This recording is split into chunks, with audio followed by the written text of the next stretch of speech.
¿Qué tal amigos de Electrónica Cañete? Hoy nos llegó un televisor de la marca Hyundai.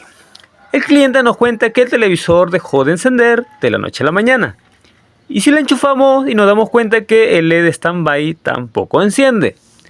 Entonces ya aquí nosotros tenemos la marca y el modelo. Y el modelo es el HYLED 3236D. Entonces nosotros tenemos que desarmar para ver cuál es el problema de este televisor. Es porque dejó de funcionar de la noche a la mañana. Entonces nosotros aquí ya le hemos desarmado. Y el paso número 1 es enchufar y medir la corriente de entrada después del fusible, si le llega voltaje o no en corriente alterna. Bueno, nosotros tenemos aquí 210 voltios. Eso lo cual nos está diciendo que sí hay voltaje. Y en el filtro principal corriente continua 312 voltios, que está dentro del rango principal. Y si medimos el voltaje en la parte secundaria de la fuente de alimentación, tampoco se encuentra el voltaje de los 12 voltios. Y vamos a medir si hay voltaje en el diodo que alimenta el backlight. Tampoco hay voltaje, muy bien, ni en el diodo principal de los 12 voltios tampoco. Y vamos a medir en este regulador que nos regula los 5 voltios, tampoco hay voltaje. Y tampoco en este regulador de la subfuente también debería haber un voltaje para el standby, y nos damos cuenta que no hay voltaje después de la salida de este regulador. Entonces ya nosotros estamos viendo ya por donde más o menos nos va la falla. Y lo que tenemos que revisar es en escala de diodo, a ver ahora en la parte secundaria si hay algún cortocircuito, tanto en el diodo de los 12 voltios y tanto como el diodo principal también del backlight.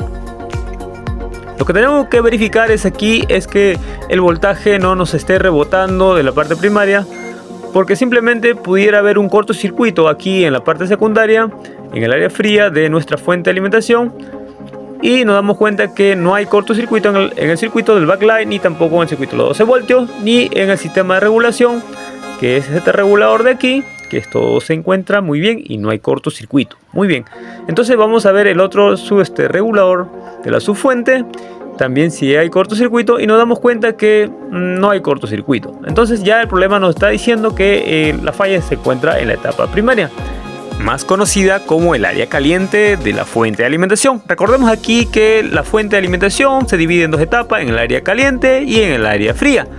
En el área caliente se dice ¿por qué? Porque es la etapa de potencia donde se efectúa el área de regulación y donde el chopper, el MOSFET y el controlador oscilador y entre más componentes como transistores, filtros, resistencia, entre otros, hacen posible que el chopper pueda inducir del primario al secundario. Bueno, aquí nosotros estamos midiendo ya las resistencias, los diodos y las bobinas. Como vemos aquí, la bobina está muy bien, está conduciendo. El diodo aquí que podemos ver se encuentra en la medición, escala muy bien. Sí, el diodo está correcto. En escala de diodos estamos viendo. Y bueno, vamos a medir el MOSFET. Y el MOSFET se encuentra cruzado. Sí, se encuentra en cortocircuito el MOSFET, lo cual nos estaría indicando que si el MOSFET se cruza, pues los componentes principales que se dañarían fueran aquí las resistencias. Como podemos ver, aquí hay 4 resistencias de 22 ohmios, y en la cual nos damos cuenta que uno de ellos se encuentra quemado, se encuentra sí, de 22 ohmios, y el otro nos damos cuenta que no mide. La resistencia del lado sí mide 22 ohmios y esta resistencia no mide. Hay una resistencia de 22 ohmios que se encuentra abierta, en la cual tenemos que reemplazarlo porque se encuentra quemado. Recordemos aquí que cuando el MOSFET se cruza, normalmente hay componentes como las resistencias son los primeros en abrirse como protección para que no hubiera algunas explosiones ni daño mayor alguno. Entonces aquí nos damos cuenta que hay una resistencia de 22 ohmios que se encuentra abierto. Entonces lo que tenemos que hacer aquí es reemplazarlo. Bueno, vamos a seguir midiendo esta resistencia de aquí. Esta resistencia también se encuentra en conexión con el MOSFET y se encuentra abierto. Si nosotros hacemos la medición aquí y no nos da ningún valor óhmico, eso quiere decir que la resistencia también se encuentra abierto. Entonces, bueno, ya tenemos 2 componentes a cambiar y luego vamos a seguir midiendo algunos puntos importantes. Naturalmente, cuando el MOSFET entra en un cortocircuito, lo natural es reemplazarlo y también cambiar las resistencias a su alrededor, porque son las primeras que se encargan de proteger todo el circuito de la fuente. Ya una vez haber echado el flux, Vamos a retirar este MOSFET con nuestra pistola de calor a 350 grados centígrados. Este MOSFET se encuentra en cortocircuito. Echamos un poquito de alcohol isopropílico para limpiar y luego también retiramos la resistencia SMD de 22 ohmios. Y también luego retiramos la resistencia de 1.27 ohmios, esta resistencia que actúa como fusible para evitar daño algunos en nuestra fuente de alimentación como protección. Entonces le retiramos porque se encuentra abierto. Así es amigos, si usted está interesado en el curso de electrónica básica y microelectrónica, nos puede dejar en el comentario para luego nosotros escribirles. Aquí lo que nosotros estamos realizando es un cambio de este MOSFET y vamos a aplicar un poco de estaño líquido y un poquito de flux. Y luego nuestra mechita de desoldar para quitar todo residuo que nos queda en la pista, para luego colocar nuestros componentes superficiales. Ya aquí nosotros estamos limpiando todo residuo de estaño y vamos a aplicar un poquito de alcohol isopropílico para limpiar nuestra pista y vamos a retirar este integrado oscilador, o también conocido como integrado controlador de la señal PWM. Recordemos también que este integrado manda una oscilación, una forma de onda cuadrada hacia el MOSFET.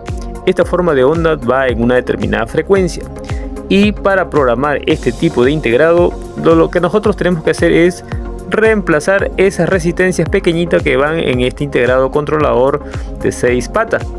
Entonces aquí nosotros no solamente cambiamos el integrado controlador, sino cambiamos también la resistencia que van a su alrededor de este integrado chiquitito, porque las resistencias son las encargadas de programar a este integrado para que la señal PWM salga en una determinada frecuencia. Este tipo de integrado dentro de su interior suelen poseer circuitos también como OCP y OVP, los circuitos encargados de proteger contra sobrecorriente y contra sobretensión dentro de sí. Y recordemos que también hay un transistor al lado de ese integrado controlador que también le cambiamos porque también se encontraba alterado. Y esta resistencia que estamos soldando también se encontraba alterado. Así que este integrado es responsable de entregar la señal PWM, la señal cuadrada, y a la vez controlar su amperaje y su voltaje protegiéndolo de cualquier cortocircuito. Así que ya nosotros hemos reemplazado toda esta resistencia a su alrededor y también la resistencia de 22 ohmios que estamos colocando aquí. Esta resistencia de 22 ohmios. Así que amigos, si a usted le gustó este tipo de contenido, no se olvide por favor dejarme un like, dejar su comentario y compartir nuestros videos, que será de gran utilidad. Así que ya hemos soldado esta resistencia superficial SMD y ahora esta resistencia que hemos colocado aquí, esta resistencia fusible que actúa como protector. Ya una vez realizado toda la soldadura, pues limpiamos bien, que nos quede bien, y aquí nuestro frasquito, que los componentes que hemos cambiado, lo limpiamos todo con alcohol isopropílico, y los componentes que hemos cambiado, la resistencia superficial SMD de 22 ohmios, el MOSFET principal, y tenemos también lo que hemos cambiado es el integrado controlador PWM, las resistencias pequeñitas que hemos cambiado a su alrededor, el transistor, y tenemos también aquí esta resistencia de paso. Y también si nos damos cuenta aquí algo muy importante, aquí lo voy a mostrar más de cerca, la resistencia, el MOSFET, el transistor, el integrado controlador, la resistencia que están abajo de esta resistencia grande, la resistencia principal como protector y todas las resistencias que están altas. Por eso se necesita un buen multímetro para hacer las pruebas correspondientes, amigo. El técnico tiene que ser analítico, tiene que usar diagramas, si no tiene diagramas, comparar la fuente de alimentación con otras fuentes de alimentación muy parecidas o iguales, y sobre todo aquí mucha inspección visual para determinar. Aquí ya le hemos conectado y mira, el LED rojo encendió. Después de todo lo que hemos realizado, el televisor logró encender, pero ahí vamos a levantar el televisor. Mire, ya el televisor encendió, prendió y nos quedó ok. Aquí lo que hemos hecho es un cambio casi total de los componentes del controlador PWM y todas las resistencias a su alrededor y el MOSFET principal. Hay personas que a veces, por lo general, cambian las tarjetas porque no suelen poder reparar, no lo suelen poder restaurar estas fuentes. Pero si usted aplica alguno de estos métodos y conocimientos, pues usted podrá reparar esas tarjetas y nunca más podrá botarlo. Así que amigos, si a usted le gustó este tipo de contenido, no se olvide de compartir, dejar su comentario y dejarme un like para más videos. Así es, también hacerles recordar que estamos impartiendo el curso de electrónica básica y microelectrónica aplicada en el campo de la reparación. por vía Zoom. Así que amigo, les invito a que usted, si desea aprender más del curso de electrónica básica, puede escribirme por los comentarios y déjame saber para poder dar mayor información a las personas que desean aprender electrónica básica. Así es amigo, así que me despido con un fuerte abrazo y muchas bendiciones para todos. Dios los bendiga.